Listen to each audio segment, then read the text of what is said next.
One of the main crusaders in the 2G spectrum case and the petitioner, Dr. Subramanian Swamy, is with us talking to NewsX. Sir, first of all, we have heard this news that Maran's house has been raided in Chennai today. How do you react to these developments?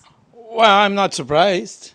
The only surprise is that it took so long, because I think even as early as the last 2-3 months, we had enough evidence to book him.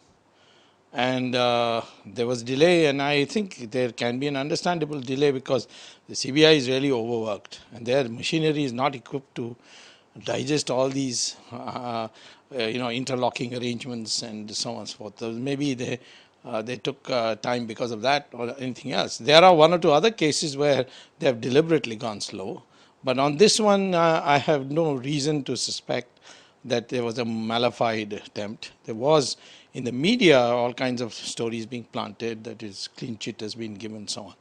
But fact of the matter is that it should have come sooner, but it hasn't. And there is still one angle they have not touched, which they ought to, is the national security angle, because Maxis is a long-term association with LTT. He may have even laundered their money or been their donor.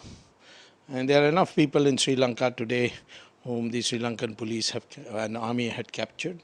They should talk to them and find out. So the CBI, of course, is raiding. This is the first step. Do you think that they will have the will enough now to go ahead, gather enough evidence, and then, of course, file a charge sheet later on? CBI has no will of its own. It's the court whose will is important.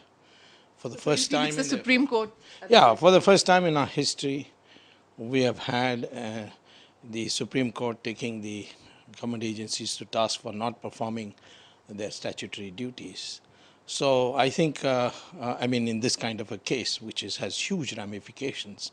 In fact, today I saw one of the ministers, Mr. Salman Khurshid, warning the Supreme Court judges that all our investments will dry up and you can't live in an isolated world, Mr. Judges.